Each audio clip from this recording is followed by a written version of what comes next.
Shanti jnana chakshushaha utkramantam sthitam vapi bhunjanam vagunanvitam.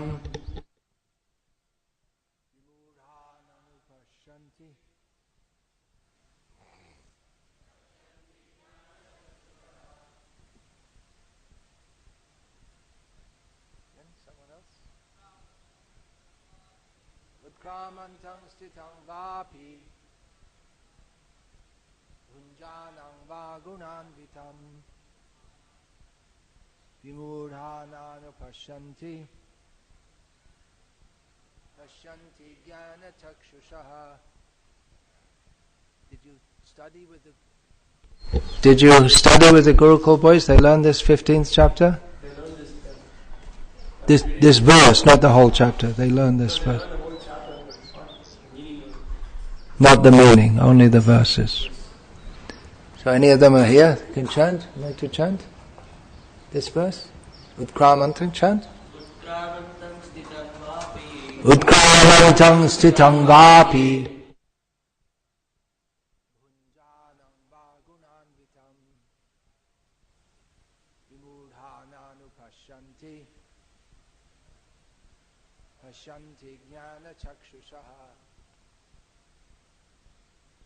Then utkramantam sthitam vapi bhunjanam vagunanvitam vimudhananu pasyanti jnana chakshushaha. Ladies, please. Utkramantam sthitam vapi bhunjanam vimudhananu pasyanti jnana chakshushaha. Utkramantam, quitting the body. Sthitam, situated in the body. Va, api, either. Bhunjanam, enjoying.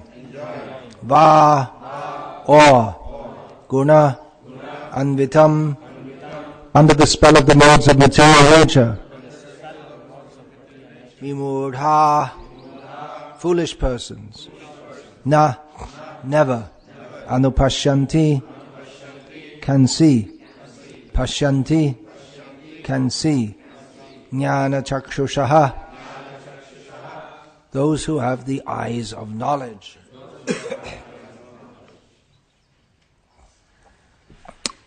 The foolish cannot understand how a living entity can quit his body, nor can they understand what sort of body he enjoys under the spell of the modes of nature.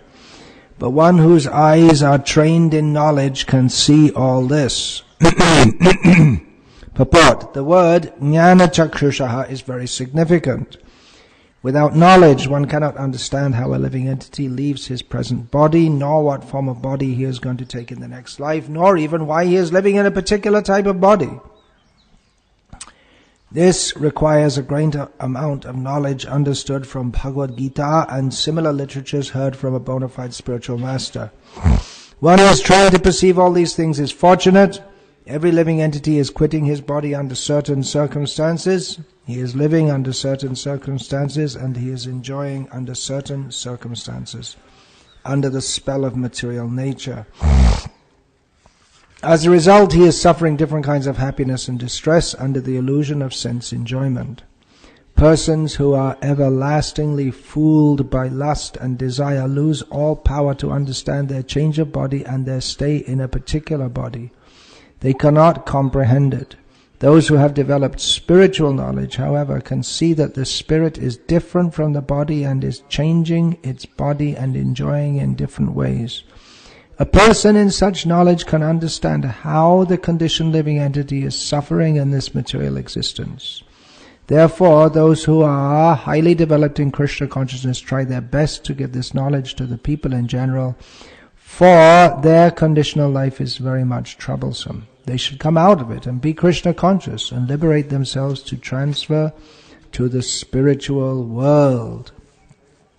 Utkramantang sthitang vapi bhunjanam vagunan vitam vimurha nanu pashyanti jnana chakshusha. The foolish cannot understand how a living entity can quit his body, nor can they understand what sort of body he enjoys under the spell of the modes of nature, but one whose eyes are trained in knowledge can see all this. Ajnanatimirandhasya jnananjana shalarkaya chakshurin militam yena tasmai Shri Gurave Namaha. Nama shrishtham manamapi shatchiputramatra surupam rupam tasyagvajamurupuring maturim goshtapatim radha kundam girivaramaho radhika madhavasham prapto yasya pratita kripaya Shri Gurum tam natosmi. Vandeham Shri Guru Shri Ataf Parakamalam Shri Gurun Vaishnavanscha Shri Rupam Sagrajatam Sahagana Raghunatan Vitam Tam Sajivam Sadvaitam Savadhutam Parijana Sahitam Krishna Chaitanya Devam Shri Radha Krishna Padan Sahagana Lalita Shri Vishakhan Vitangscha. Hare Krishna, Krishna Krishna, Hare Hare, Hare Rama, Rama Rama, Hare Hare. Continuing after some time to speak on the very important topic of foolishness. A very important topic is jnana, knowledge. It's also the opposite of that, ajnana. That's also very important, because we're all in the ajnana timira andha, the position of being blind in the darkness of ajnana, non-knowledge or non-understanding. So as I mentioned before, foolishness can be analyzed in two divisions. One is simply not knowing, especially not knowing something that one should know, and the other is action in non-knowledge, or especially action that is detrimental to our well-being. As Bhaktisiddhanta Saraswati Thakur used the term, for people in this material world, conditioned living beings, apaswarta parayana. This is a more descriptive way of saying a fool, particular type of fool, someone who is strongly attached to that which is against their self-interest. What could be more foolish than this? But that describes everyone in the material world. Strongly attached to that which is not beneficial for us. Therefore we find here in Gita, Krishna again and again uses this term, murha, vimurha. The murhas, they don't like this term, because they are murhas. And therefore they say that a great quality is not to criticize anyone, because if anyone is to be criticized, then they also have to become criticized. They're highly criticizable. But Krishna uses term. We like to hear from Krishna. Jnana means to hear from Krishna. Arjuna wanted to hear from Krishna. What is jnana? What is gyeya? There may be, you may have so much knowledge, but it's not about gyeya, about the actual subject of knowledge. Prakriting purushang chaiva kshetram kshetragyameva cha jnanam gyeyam. What is it? Jnanam gyeyam. Nay. Jnana gyeyam. Oh. Etadyov. I lost it anyway. Jnana gyeyam. Jnana gamyam. No, it's not. Anyway, that's in another verse. See, I didn't get my jnana right. But Arjuna asks about not only what is knowledge, etad veditam ichchami jnanam geyam cha Keshava. That's the line. I got it out of order. I want to learn about these things. Not only about knowledge, some information, but what is the proper object of knowledge? So the proper object of knowledge is Krishna, as he confirms in Bhagavad Gita that he is Veda Vedya, he is the object, he is the proper subject to understand in all the Vedas, as he revealed to the four Kumaras and Brahma, who are caught in a philosophical quandary. Even after being such great jnanis, they couldn't understand how can the senses be disentangled from the sense objects when consciousness means too that the senses are, the consciousness acts through the senses, and the senses interact with the sense objects, otherwise they can't, they don't exist, so they don't have any meaning. So how can we be disentangled from this? How can we get liberation? So Hamsa Avatar replied that, well, you forgot about me. The real subject is not the senses and disentangled. It's me. I am the proper object of knowledge. If we try to become disentangled from material nature without understanding Krishna, then we simply come to the platform of mental speculation. So knowledge means to know Krishna. One cannot even begin to know Krishna if he doesn't understand this basic, essential point, that we are going from body to body. When a devotee sees someone, or a person with the eye of knowledge sees someone in this world, he sees not in the same way that a materialistic person sees. A materialistic person sees everyone in relation to them, how this person is higher than me socially, or equal to me, or lower than me, or more powerful than me, or less powerful than me, or on the same level of power. This is a beautiful woman, this woman is not very beautiful, and so on. We see like this.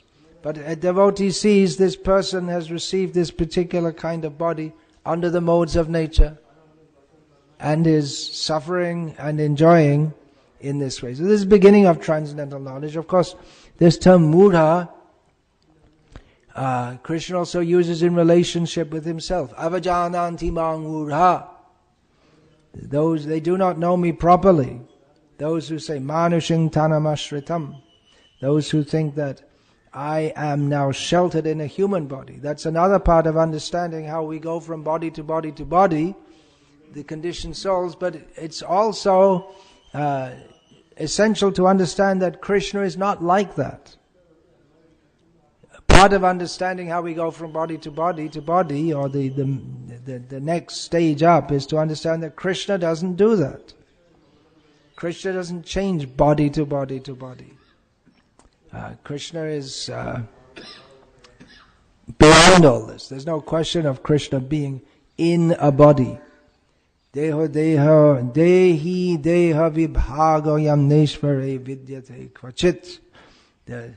There's no difference between Krishna, body, and the owner of the body, as there is in the case of the conditioned soul in this material world. So people are certainly foolish who try to comment about Krishna without even understanding the ABCs of material knowledge. As Srila Prabhupada said, this series of lectures I'm giving on Don't Be Foolish, it's some various quotations from Srila Prabhupada when he says, don't be foolish. Many times Srila Prabhupada said, don't be foolish. So here's one of those quotes from a lecture, a Bhagavad Gita lecture in Bombay on October the 10th, 1973. He said that this Krishna consciousness movement is that try to understand Krishna as Krishna is speaking in the Bhagavad Gita. Don't malinterpret. Don't be foolish that Krishna means this, Kurukshetra means that. Manufacture some words and you be also foolish and make others foolish. No, try to understand Bhagavad Gita as it is. So Bhagavad Gita understood as it is is to bring us out of foolishness, as Arjuna was brought out of foolishness. Interestingly, Srila Prabhupada says here, don't manufacture some words and be foolish. And Srila Prabhupada uses one word here, one of Srila Prabhupada's English neologisms. Neologisms means a word that you make up. So he's also made up the word malinterpret. It's an excellent word, which that will not be accepted by mundane scholars. Yeah, you're trying to look it up in the dictionary to translate it, but you won't find it, because there's no such word in the English dictionary yet. It's not there because according to them, according to mundane scholars, anyone can interpret it any way they like. But Srila Prabhupada, there is the word misinterpret, which means to wrongly interpret. But malinterpret means it gives the sense of enviousness or deliberately doing wrong. Just like we say the word malefic, it means evil or it's intentionally evil. So Srila Prabhupada has made up this word. He's telling others not to make up words, but he's making up, because by hearing Srila Prabhupada's made up words, it's actually a great contribution to the English language, because there was no such word. Then by hearing that we will become non-foolish, and it's actually part of the foolishness of the English language that they don't have such a word, because they think that any interpretation is as good as any other.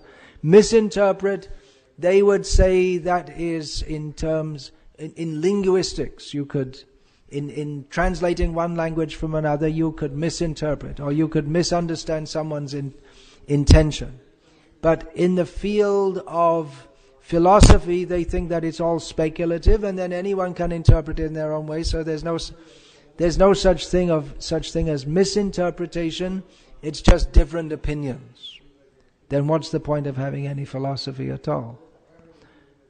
Good question. And then we, in the modern age, we don't. Philosophy is just something for a few people stuck away in some university. Not many universities have philosophy departments anymore. It's just something people are not very interested. Actually, in France, it's compulsory, and this compulsory subject, philosophy, but it didn't seem to help them very much. I didn't see the French becoming any more self-realized than anyone else, maybe less so, because they study philosophy, and for them studying philosophy means studying, I suppose they would study the famous French philosophers more than others, the last of whom was Jean-Paul Sartre, who was a demon, a full-on demon.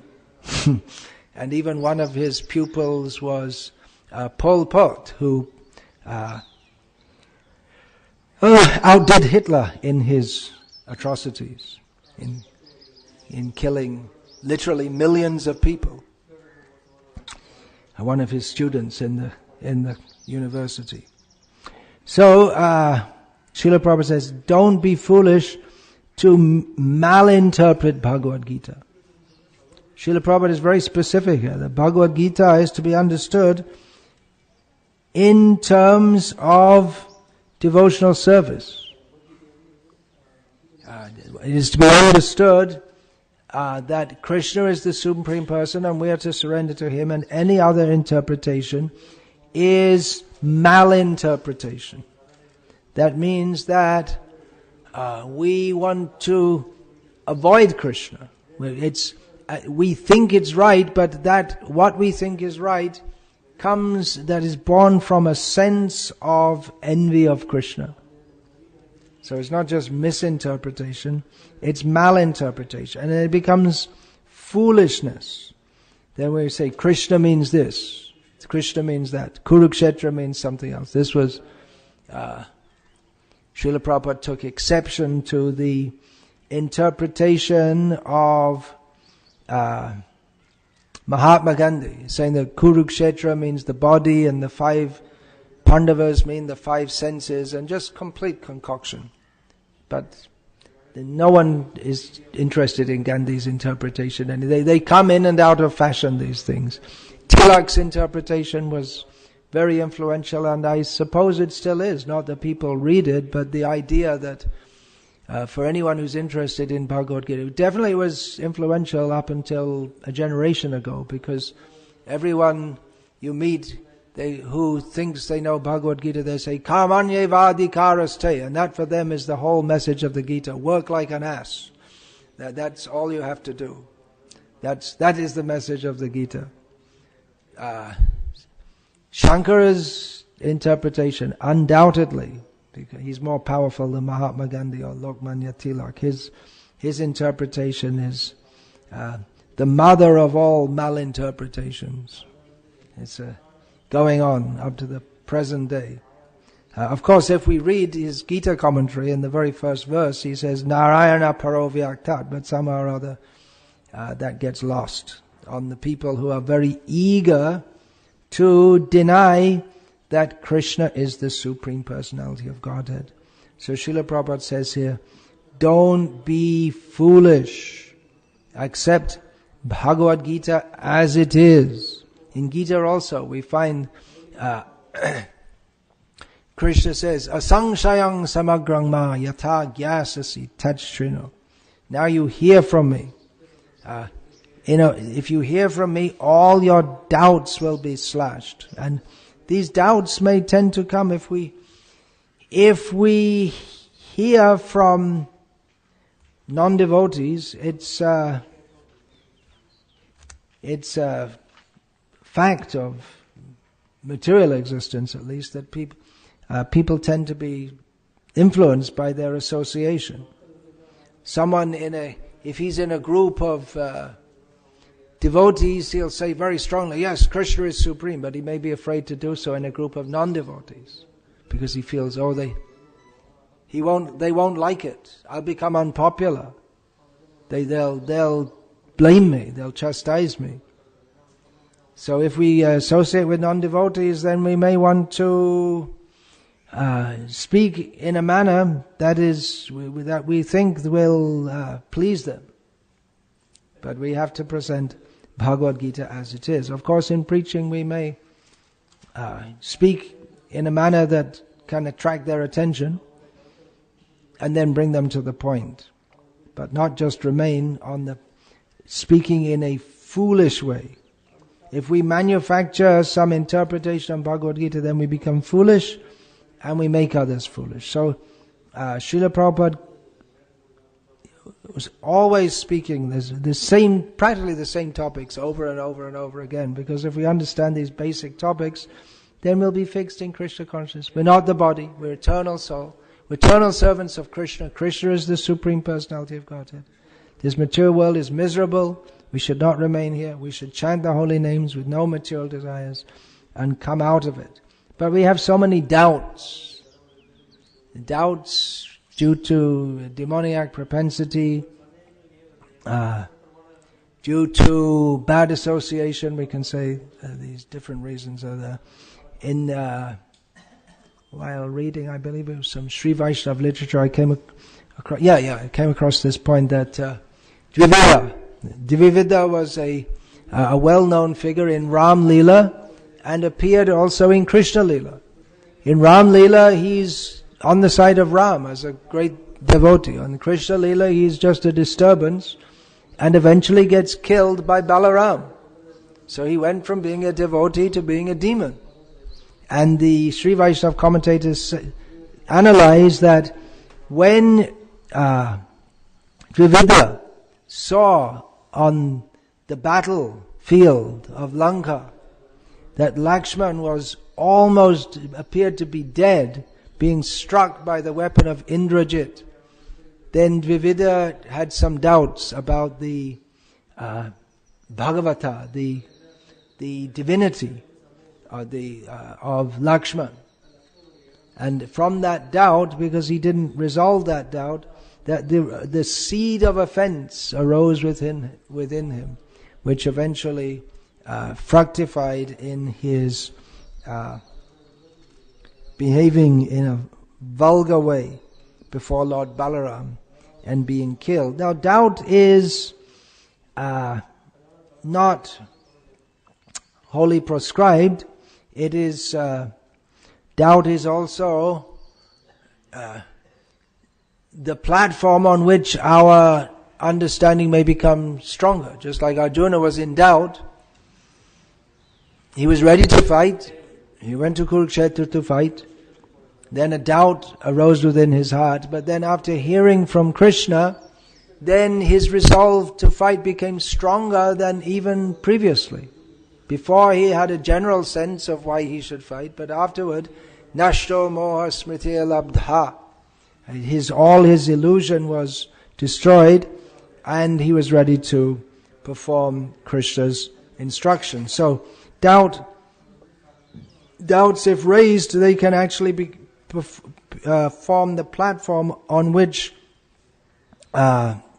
actual clarification can be given.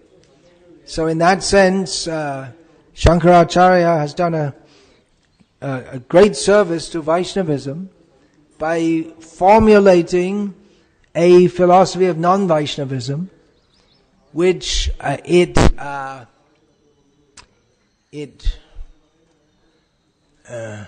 gives form to. Reifies is a fancy term. It gives form to the latent misunderstandings and doubts within everyone's heart, and maybe within the Vaishnavas' hearts also.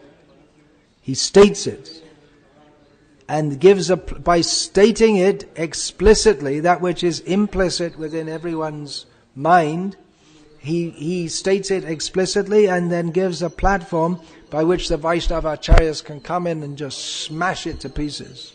And not just by calling names, but by analyzing all the philosophical points on which Shankara established his Advaitavad. The Vaishnava acharyas have showed them all, in all respects, to be faulty.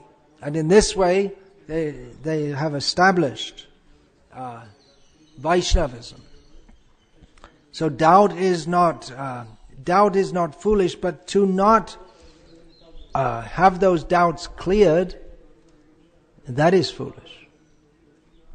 Generally, if we go on hearing regularly, then all doubts will be cleared. And we often hear this from devotees, that just some doubt was in their heart, and in the course of hearing or reading, then the doubt is answered. It may be just some words which appear to be just part of some purport, but those particular words particularly speak to the person with that particular doubt. And it's a very common thing. We hear devotees, and we often hear it from Christians, and also that they have some thought in their mind, some doubt, and they open the Bible and there's the answer. Or they open Bhagavad Gita as it is, and Krishna as Super Soul reveals that. Srila Prabhupada had a doubt about the behavior of his spiritual master. That when he saw at Sri Chaitanya Mat, the original place of the organization which came to be known as Gauriya Mat, he was there one day, and there was a poisonous snake was crawling. So generally in the villages in Bengal, if there's a poisonous snake, it'll be killed. But the devotees there, they weren't sure what to do. Because Vaishnavas, there's prani matre udbegna deba. This Chaitanya Mahaprabhu said, we should not give any kind of anxiety to any living being. But meanwhile, there's a poisonous snake, and poisonous snakes are dangerous, they can kill you. So there was some sound, maybe some shouting, this, that. So Bhaktisiddhanta Saraswati Thakur came onto the veranda of his house, Bhakti Bhavan, saw the snake and said, "Kill it." So it was killed. And Prabhupada said that there was a doubt in his mind about this. He didn't ask his guru. He had an opportunity to do so, but he didn't do so. Maybe it wasn't a major doubt, or maybe he thought he shouldn't disturb it.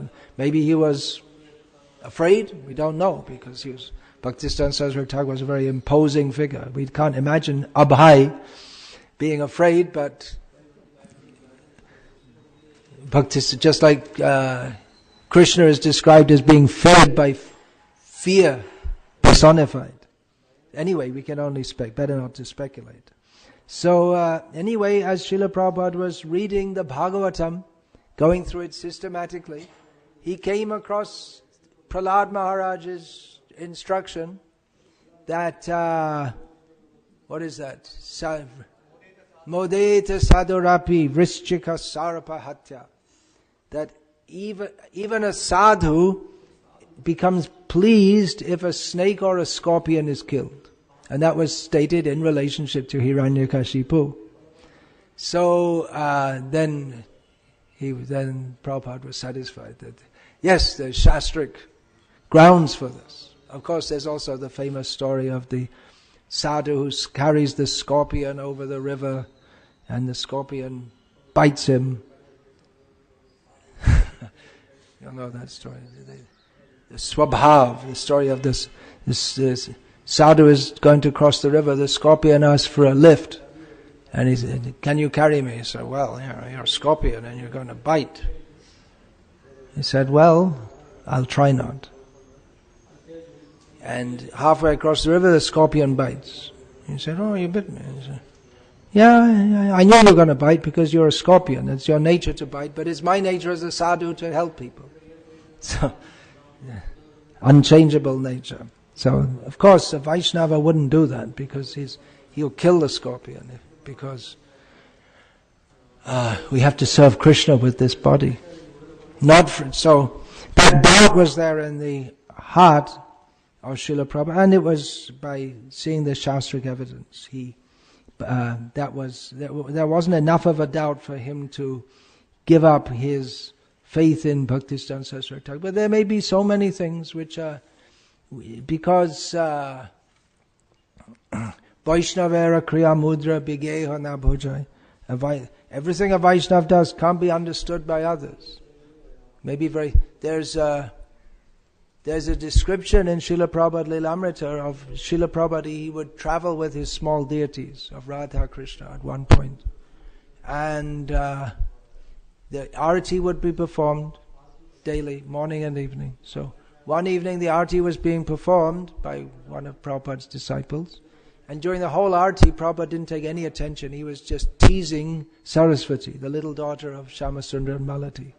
He would tease her and make her cry and then make her laugh and this. And he completely ignored the deities and the arati going on. So seeing this, Purushottam, who was Prabhupada's servant, he became doubtful. And that later developed into more doubt. And then he left. He thought that when the moon landing was going on, it was seen on TV, and Prabhupada was just laughing and saying it's all just a mock-up. It's not. And Purushottam was upset. No, you see, they're going to the moon, and he lost faith in Prabhupada. Prabhupada was very. He was unhappy because when he asked Purushottam, why are you leaving? He said, "Well, you yourself said that we should not follow someone we cannot have faith in." Srila Prabhupada was upset. He was hurt by that. So doubt is there, but we shouldn't be fooled. There may be so many doubts about so many things. Srila Prabhupada, sometimes he'd go in the kitchen and the devotees are making sweets to offer to Krishna. Srila Prabhupada pops one in his mouth. Then he pops another one in his mouth, and the devotee said, "But Prabhupada, you can't eat, it's not offered to Krishna." And Prabhupada said, "Who said you can't eat something if it's not offered to Krishna?" The devotee said, "Well, you said, Prabhupada." And he said, "Well, if I told you if I made the law, I can also break the law." So, we should not allow doubts to consume us. That is foolishness. We have to we're tiny little beings. Tiny little beings. What can we know? Therefore we have to accept a guru and see the guru's bona fide guru, hear from them, understand who is Krishna. And if we try to exercise our own speculation, our own brain power, of course our brain power should be used to understand all these things, but if We can take any statement that Prabhupada makes or any statement that Shastra makes and make a Purva Paksha, an opposing idea. It's not difficult to do if you have +5 education, maybe a little bit more. But what value will that be? What will be the value? Very easily we can understand there is ultimate reality. We don't know what it is. Someone should know who it is, what that ultimate reality is. We won't find any better exposition or explanation than Bhagavad Gita and Srimad Bhagavatam. We have to hear that from the representatives. And we should understand it is Maya's duty to always place doubt in our heart. And it is our duty to hear from the Acharyas and from the Shastras so that the doubts are cut. But nevertheless, the doubts may arise. Therefore, Srila Prabhupada says, again, don't be foolish. Things which are beyond your speculation, don't try to argue, don't be foolish, don't be rascal. This is a paraphrase of the Achintya Khalu Ye Bhavanatang Starklena Yojayat Prakritebhyo Parangyach Tad Achintyasya Lakshanam. Very sage advice that what is transcendental is beyond our power to work out with our limited mind, senses and intelligence. Therefore, we shouldn't try to take our mind, senses and intelligence to try to understand them. It's an impossible endeavor. So, the very nature of that which is beyond this material sphere is that it is achintya, inconceivable to those within material consciousness. So therefore, we should not try to bring our material consciousness to try to understand that which is beyond the material. We have to accept another process. That process is the spiritual process, which begins with hearing. But we can only begin to hear if we are not foolish. Foolish people don't like to hear. The foolishness of the most sophisticated fools lies in their thinking that they can understand everything with their brain. And they may have very good mental capacity. But they don't have the purified intelligence to understand that however good my mental capacity is, unless I understand that I am basically in ignorance, and my ability to perceive and my ability to conceive is extremely limited. Therefore, I need to learn from someone who knows. And to learn, I have to accept this. I can't dictate the system of knowledge. Show me God. Bring your scientific instruments and show me God. You can't dictate the method. We have to accept the method that's given. So, sanity or non-foolishness, actual intelligence is manifested with surrendering to a guru who can teach us, and don't try to argue. Doubts may be raised, valid doubts may be raised, as Arjuna did throughout Bhagavad Gita. In the beginning especially. Then he was after that he was asking questions when he was convinced. Arguing means to try to show to someone your idea is wrong, my idea is right. Doubts may be raised. I don't understand how you are right. Please explain. It doesn't seem to be right. Please explain. Katame tad vijanayan tvamado proktavanit. How did you? Arjuna said, it doesn't seem to make any sense that you are born, Krishna, before, at the same time you are there with the sun god when you and I are both the same age. So how can I understand this? It wasn't exactly a challenge, but I can't understand it at all. And then Krishna reminded him. Remember I told you already about this? We're being born again and again. Well, it's like that, he told him. So then he cleared the doubt. It seemed to be an impossible impossible doubt. How can Krishna say that he spoke to the sun god when he was only born he's the same age as me? And he spoke to previously to Vivasvan, who spoke to Ikshvaku, and then Manu, and he's talking Evam Parampara Prapta. What happened? I never heard of this. What are you talking about? But he didn't consider that Krishna had appeared many times. He seemed to have forgot all about that. So Krishna reminded him. So the doubt was cleared. Some doubts, they may not be cleared immediately. It may take time, may take purification.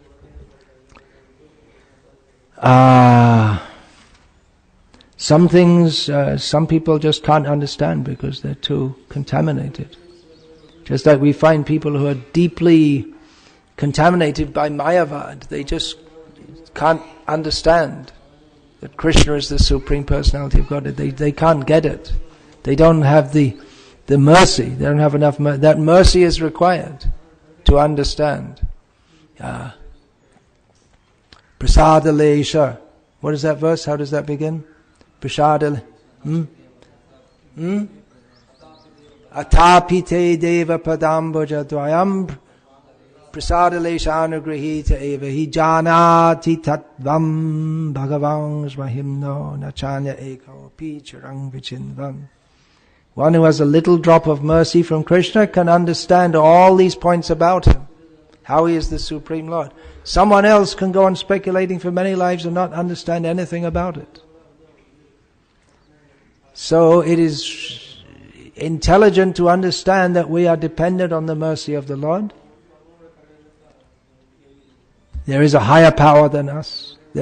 However highly we may rate our own intelligence, which is foolish to rate our intelligence high, at any level as than that of being insignificant. There is a higher power, higher knowledge than us, and if we submit, then by His mercy that knowledge will come to us, that understanding will come to us. Otherwise we remain foolish. Hare Krishna. Any question, please? Guru Maharaj, sometimes like I have some experience of communities which we are living. So a leader has in his heart some, like someone is committing some mistake or some problem is there, some fault is there. So in heart we feel that anyway we also have many mistakes, many problems, so many faults. So it's okay, everyone has faults. So everyone has faults, so don't try to correct them. Because we also have. I also have faults. So the leader should become faultless, and then he can correct others. So that's actually the standard. They're just like the parents with the children. They should be so cautious to act in an ideal way, always in the presence of their children. If they're going to argue, they should not do it in the presence of the children. In the presence of their children, they should always be aware that how I am, that is what they will want to be like. So the parents have to be so careful. But also practically But if we think, well, I have so many faults, and then so I can't correct anyone, then we should think I should correct my faults. Instead of thinking, well, everyone has faults, so I can't correct anyone, and then we all go to hell. And then what's the point? Where's the meaning of spiritual life? We should always be trying to overcome those faults. But practically seeing leaders. Practically, yeah, all right. It's also understood that we're on the path, but therefore we have rules and regulations which we should follow. That keeps us maryada, that keeps us in the proper line. There's things we should do and things we shouldn't do. So the faults may be there in our manner of dealings and this and that we can work on. That's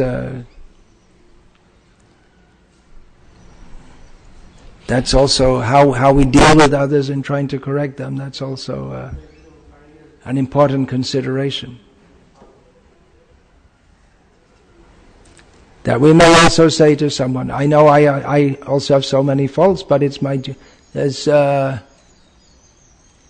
Jagannath Mishra would say to his boy that it's my duty to instruct you because I'm your father.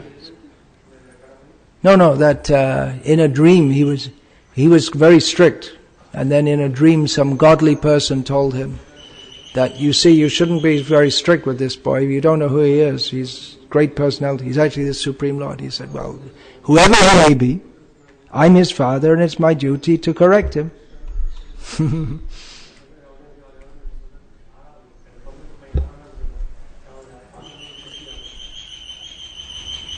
So everyone should be striving to be ideal. And those who are in a position or higher, who are given that position, they have to try to correct others. Jayapataka Maharaj told me this when he was new in the movement, and before he took sannyas in Canada, Prabhupada made him the temple president, and all the devotees were senior to him. So he still had to engage them and correct. So he'd have to be very humbly and say, "Excuse me, Prabhu, I know you're very senior and this and that, but would you mind?" And like this, he told me he had to do that.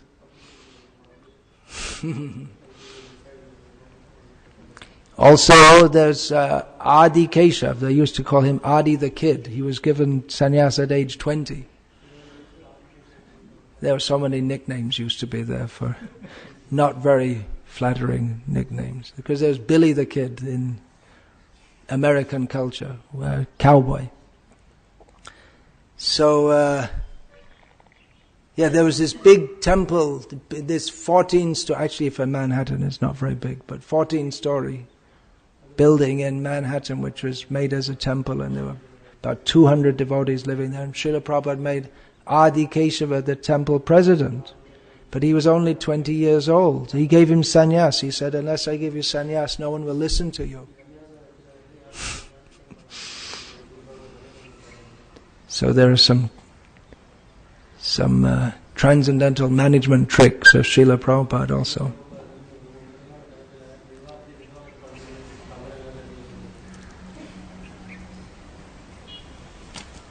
Hare Krishna. Yeah.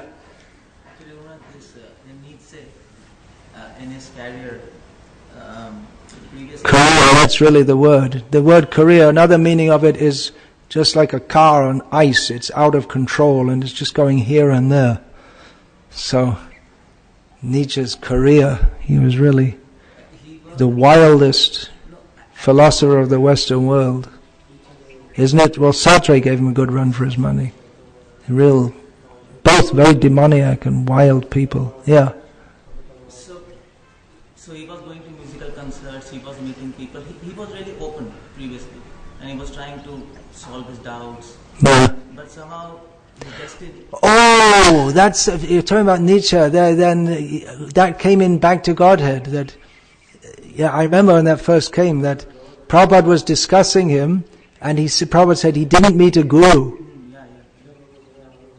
And he couldn't get his doubts resolved. He was actually intelligent in the sense that he couldn't get his doubts resolved, and without going to a guru, then you must remain in the position of doubt. So my question is, Prabhupada is saying, don't be foolish. Yeah. But there's a role of destiny for Nietzsche. Nietzsche can say from his part. There was no opportunity in the Western world prior to Prabhupada coming. Once Srila Prabhupada was asked, why didn't you come to the Western world earlier? And Prabhupada said, because you weren't ready.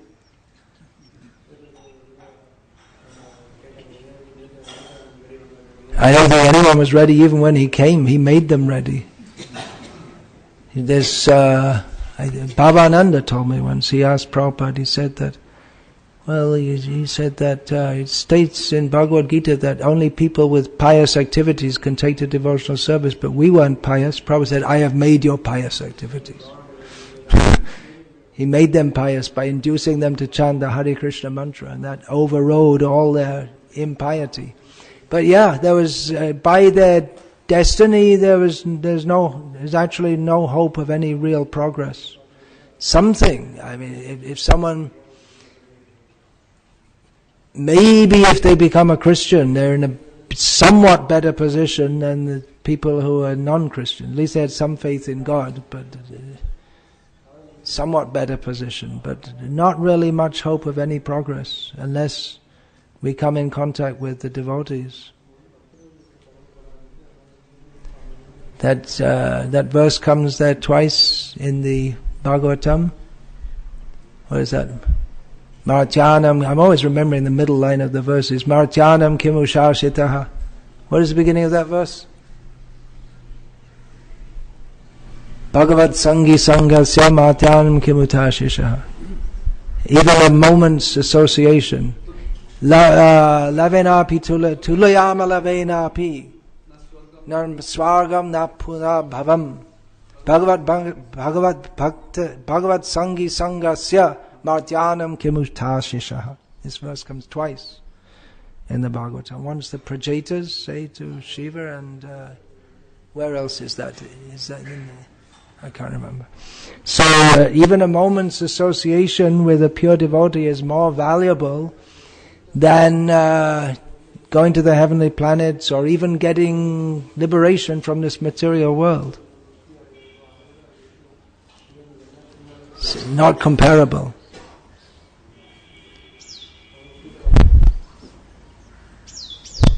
So yeah, people, they have a human form of life, but they're not really humans. They're not. Civilization begins with Varnashram system, in which there's opportunity to hear Shastra.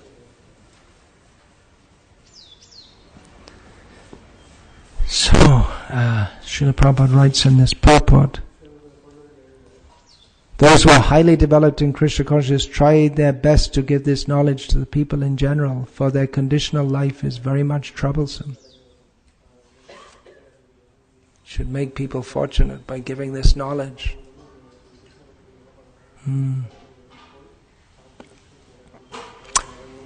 Hare Krishna. We'll finish now. All glories to His Divine Grace, Srila Prabhupada. Hare Krishna.